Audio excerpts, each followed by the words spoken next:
It's a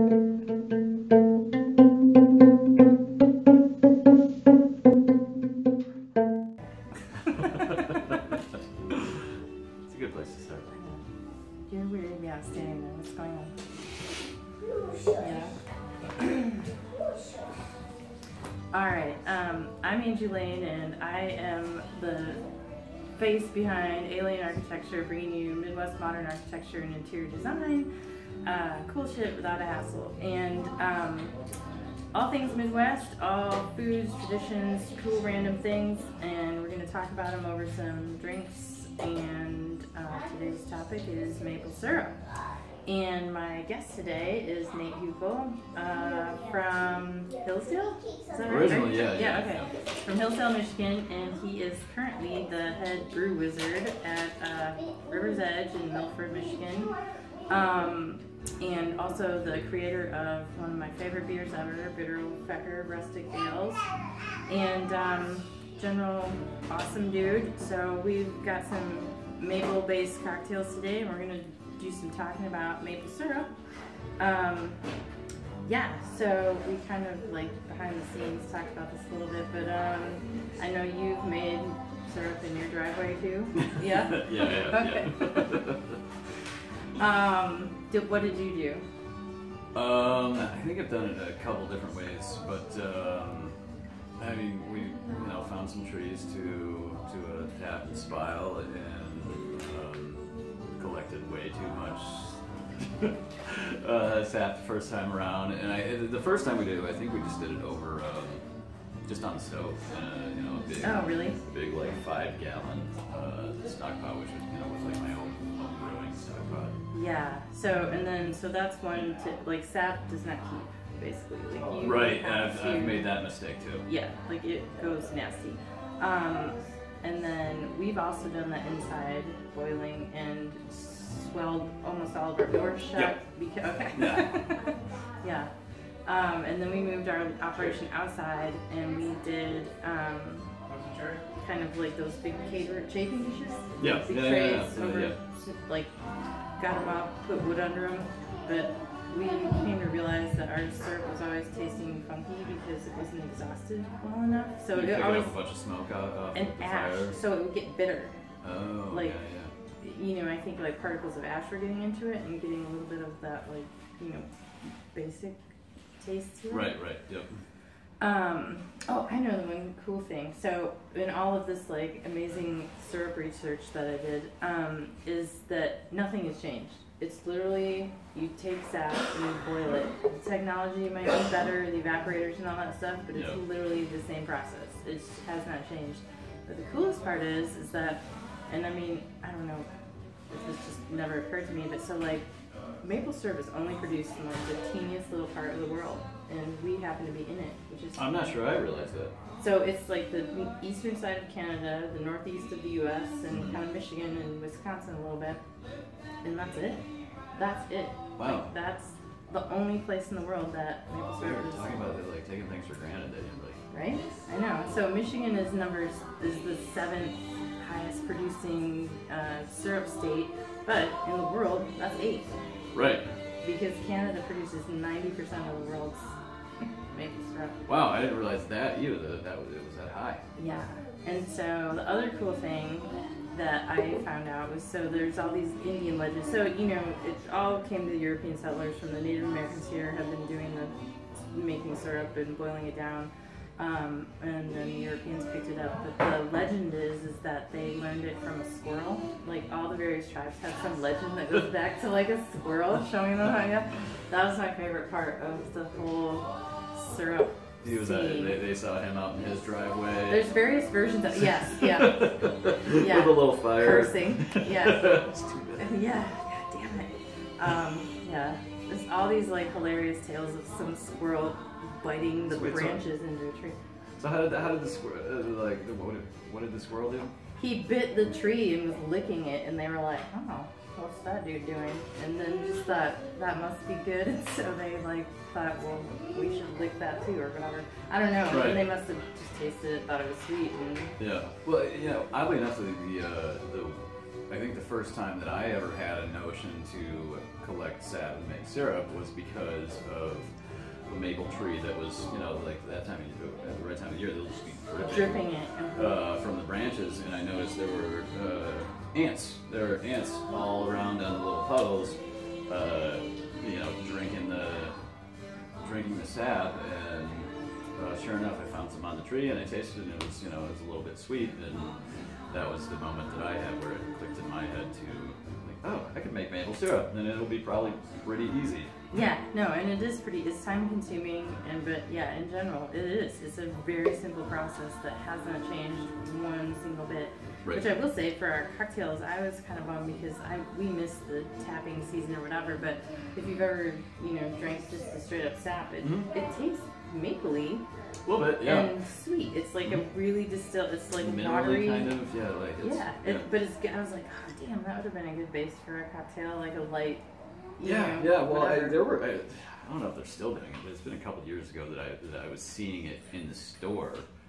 Just by itself as like a health drink sort of thing. It was in like a gallon jug. Because I thought, how do they keep that? Like, how does that? They must pasteurize it or something, I would assume. Right, but so pasteurizing brings it up to a temperature. That's what that is, right? Usually, yeah. I mean, there's other ways, but you can pasteurize through pressure as well, if I'm not mistaken. But well, yeah. So, did your folks? I know your dad's like kind of a foodie guy. Did you guys always have maple syrup, or did you have like Mrs. Butterworth's and shit? Oh no, we totally grew up on like Mrs. Butterworth's. Oh, you did? Yeah. Oh yeah, for sure. Me. Yeah. Hillsdale. I mean, I'm not that far away from there, but we always had the real stuff, and it could just be because like a bunch of people my dad grew up with boiled. I mean, we had it was all around us as far as availability. And places doing it, because I don't think many places do it this way anymore. But like the bucket, like the old metal buckets with the little roof thing on them. I mean, like we all went everywhere. Yeah. Or did you go to the sugar houses and see the sap being boiled? No. We never did. Like, but there's a big one not far from Hillsdale in Quincy that produces a ton of syrup as far as I know. But no, it was just not something that we did for whatever reason. I think like even actually growing up, like having real maple syrup for like the first few times or whatever, I was just like, what the hell is this? Oh, But then of course, you know. And now it's opposite. So like, have you had like gross syrup now? Yeah, like, it's Jesus. It's really bad. It's really bad. No, I guess I was lucky in that effect because we always had it, and so to me it was always like, you know, or like living in Chicago when you're like, you can't get real maple syrup, like, it's a bummer. But the one thing that I thought was kind of cool in terms of, and the Canadians again are kicking our ass in this area, is the packaging of maple syrup. Yes. So, you know, we all have the classic kind of plastic jugs. And so, and this is another thing, there's a lot of state kind of possessiveness in terms of like, so there's like 2 or 3 state plastic jugs. So there's like Michigan, and that's it.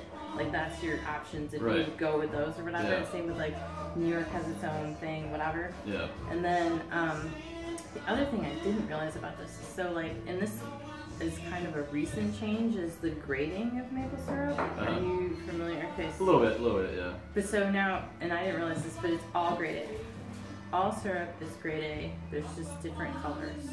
And so it's grade A, medium, grade A. Had gone away. It's gone. It's all grade A. When did that happen? I don't know. Yeah. But I was like, okay, well that kind of makes it. I feel bad for grade B now.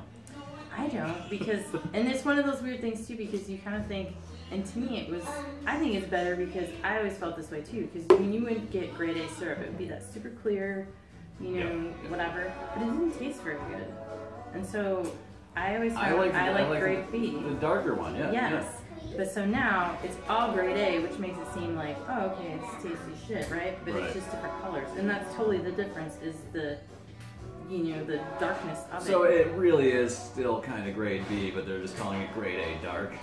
Yes. Like, it's just, so it's like, totally just like a marketing thing. Like, all the maple syrup people got together and they were like, we're going to get rid of B. We'll just call it because A dark. Yes. because people are being like, oh, I don't like this grade A. Yeah. Right, yeah, right. No. But like, oh, they feel bad, like buying B, like, ooh. Yeah. No. Cheaping out. Yeah, seriously. Although I will say some of that, like if you've ever had grade C. I didn't know that was even a thing. I've never seen that. There used to be A, B, C, and D. And wow, all the way down to D. Yeah, and I don't know what they used D for because C was kind of unpalatable. Like, almost like, not as thick as molasses, but kind of that taste of like, wow, Jesus Christ. Huh. Nobody needs to taste that. But the Canadians are like doing the coolest thing and like kind of where I think maple syrup has like, you know, a chance to kind of come into modern times is totally the packaging. But and so I printed out some of these things because Canada. Oh, those are super cool. Aren't those cool? So, and I'm sure you remember the tins, but so in the old grading system, how cool is that with the like the what's the thing with veneer? Oh yeah, yeah. Wait, is that actually wood on those? Probably not. Probably not. But it looks cool. It does look cool. And then the same thing with this too. So they have like, you know, the French, and each grade has a little guy with his different colored beard or whatever. Yeah. In the like, you know, flasky old school style. And then there was another one that, and this again, Canadians. And this is gonna be on the blog. This one was a corporate one, tall, dark, and handsome. Yep. But how cool, like the graphics well, are so they're perfect. so odd, and they're taking a page out of, you know, spirits packaging. Yes. For sure. Which and so that's kind of the other nuance of like, you know, craft syrups or whatever. You know, because some of them they'll put them in the bourbon barrels. Yep. I have one of those at home right now. Yeah, there you go.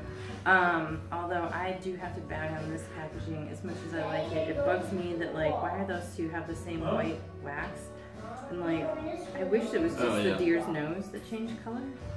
And like, I don't know, there's like color, like those all have red. Like, I don't know. It's not as distinct as it should be. Right. Like, anyways, but that was me just bagging on. But again, Canadians, like that's so much better than. No, those are great. I really love these ones on the bottom. Yes, although, and then I will say.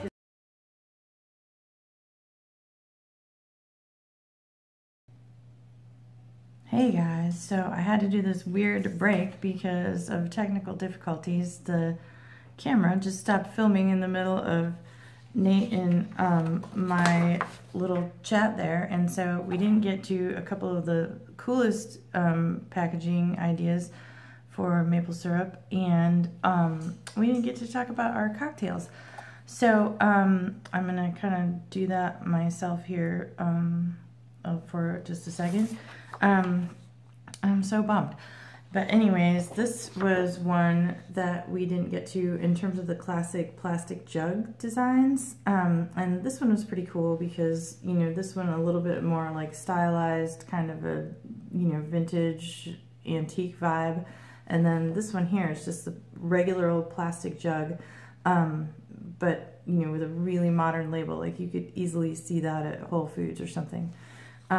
And then here's my favorite one because we talked earlier about the legend from the Native Americans that they got the idea to make syrup from the squirrels.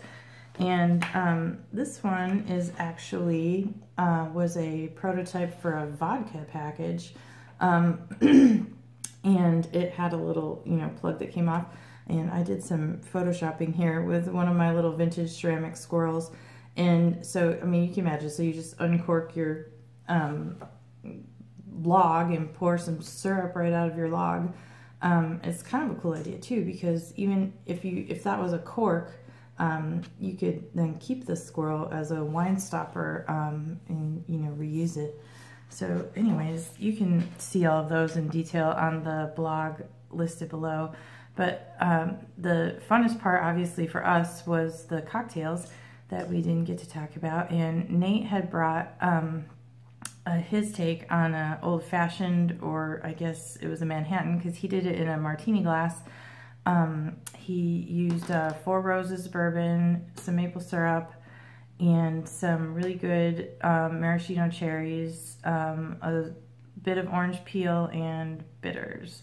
And I'll be honest, because I am not a bourbon fan, but that was good. And my drink was a little bit more kind of a savory one. I was trying not to do sweet because I tend to go to sweet all the time. I did kind of a Maple Mule version, but I used pepper vodka, and I added some apple shrubs, so it had that vinegar tart and then the maple syrup, and I topped it off with ginger beer. So it had a little bit of kind of that warmth from the ginger beer and the pepper vodka, sweetness from the syrup, and a little bit of tartness from the shrub. But all of those recipes you can find on the blog as well, and that's it. And hopefully next time we have better luck with the video equipment. And I'll be talking again to Nate for sure, because as you could see in my info, he's definitely a beer guy. And let's face it, beer is definitely a part of the Midwest, and there's tons of cool stuff happening with it right now. So I will talk to Nate at a later date about other things, and then I will see you guys soon. Bye.